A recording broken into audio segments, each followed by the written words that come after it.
ہمیشہ دعا مانگا کریں، کیونکہ ممکن اور ناممکن تو صرف ہماری سوچوں میں ہے، اللہ کے لیے تو کچھ بھی ناممکن نہیں۔ نبی کریم صلی اللہ علیہ وآلہ وسلم نے ارشاد فرمایا، تم اللہ تعالیٰ سے ایسی حالت میں دعا کیا کرو کہ تم قبولیت کا یقین رکھا کرو، اور یہ جان رکھو کہ اللہ تعالیٰ غفلت سے بھرے دل سے دعا قبول نہیں کرتا۔ حضرت ابو ہریرہ رضی اللہ تعالیٰ عنہ بیان کرتے ہیں کہ رسول کریم صلی اللہ علیہ وآلہ وسلم نے ارشاد فرمایا، بارگاہ الہی میں دعا سے زیادہ عظمت والی کوئی چیز نہیں۔ حضرت عبداللہ بن عمر رضی اللہ تعالیٰ عنہ بیان کرتے ہیں کہ رسول کریم صلی اللہ علیہ وآلہ وسلم نے ارشاد فرمایا، تم میں سے جس کسی کے لیے دعا کا دروازہ کھولا گیا، اس کے لیے رحمت کے دروازے کھول دیے گئے۔ اللہ سے جس چیز کی دعا مانگی جائے، ان سب میں بہتر خیر و عافیت کی دعا ہے۔ ابو ہریرہ رضی اللہ تعالیٰ عنہ بیان کرتے ہیں، رسول کریم صلی اللہ علیہ وآلہ وسلم نے ارشاد فرمایا، جو شخص اللہ سے دعا نہیں کرتا، اس سے اللہ سخت ناراض ہوتا ہے۔ سلمان رضی اللہ تعالیٰ عنہ بیان کرتے ہیں، رسول کریم صلی اللہ علیہ وآلہ وسلم نے ارشاد فرمایا، تمہارا رب مالک حیا و کرم ہے، بندہ اس کی بارگاہ میں ہاتھ اٹھائے اور وہ انہیں خالی چھوڑ دے، اس سے وہ اپنے بندہ سے حیا فرماتا ہے۔ جمعہ کے دن کا خاص وظیفہ۔ آج میں آپ کے ساتھ جمعہ کے دن کا بہت ہی خاص وظیفہ شیئر کرنے جا رہی ہوں، جو خاص طور پر کسی حاجت یا پھر مقصد میں کامیابی کے لیے ہے۔ آپ یہ عمل کریں، انشاءاللہ آپ کو کامیابی ضرور ملے گی۔ وظیفہ پڑھنے کا طریقہ۔ آپ نے جمعہ کے دن نماز عصر ادا کرنے کے بعد اسی جگہ بیٹھ کر 313 مرتبہ یا اللہ، یا رحمانو، یا رحیمو پڑھنا ہے، لیکن یاد رہے کہ ان تینوں ناموں کو اکٹھا پڑھ کر ایک تصور کرنا ہے۔ اس طریقے سے آپ نے 313 مرتبہ پڑھ کر یہ وظیفہ مکمل کرنا ہے۔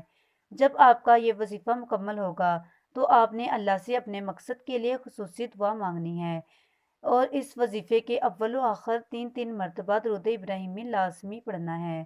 وظیفہ کی مدت۔ یہ وظیفہ آپ نے مسلسل 7 جمعوں تک کرنا ہے۔ اگر آپ کا کام پہلے جمعے ہی ہو جاتا ہے، آپ جس مقصد کے لیے عمل کر رہے ہیں وہ مقصد پہلے جمعے ہی پورا ہو جاتا ہے، تو آپ نے پھر بھی یہ عمل پورے 7 جمعوں تک پڑھنا ہے، اور ہر جمعہ کو نماز عصر کے بعد 313 مرتبہ اللہ کے یہ تینوں نام پڑھنے ہیں۔ وظیفہ جیسے بتایا ہے ویسے ہی کرنا ہے۔ اگر عورتیں یہ وظیفہ کرنا چاہیں تو کیسے کریں؟ اگر عورتیں یہ وظیفہ کرنا چاہیں تو وہ اپنے خاص ایام میں وظیفہ چھوڑ دیں۔ مثال کے طور پر اگر 3 جمعہ یہ وظیفہ کیا ہے اور خاص ایام آگے ہیں تو آپ نے وظیفہ چھوڑ دینا ہے، اور پھر پاک ہو کر جب وظیفہ شروع کرنا ہے تو آپ کا چوتھا جمعہ ہوگا۔ اس طریقے سے اگر عورتیں وظیفہ کرنا چاہیں تو کر سکتی ہیں۔ وظیفہ کے متعلق ضروری باتیں۔ وظیفہ جیسے بتایا ہے ویسے ہی کرنا ہے۔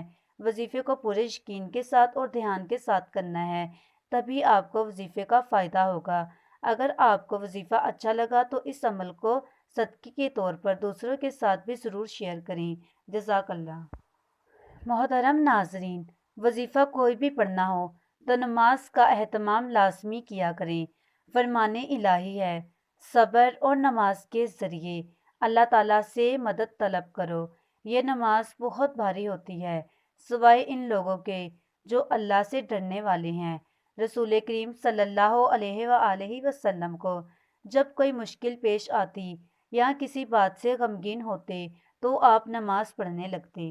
فرمان مصطفیٰ صلی اللہ تعالی علیہ وآلہ وسلم ہے، جس وقت مسلمان نماز پڑھتا ہے تو اس کے گناہ اس کے سر پر رکھے جاتے ہیں۔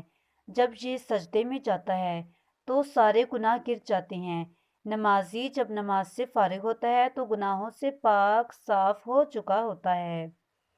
حضرت علی رضی اللہ تعالیٰ عنہ کا فرمان ہے، نماز کی فکر اپنے اوپر فرض کر لو، خدا کی قسم دنیا کے فکر سے آزاد ہو جاؤ گے اور کامیابی تمہارے قدم چومے گی۔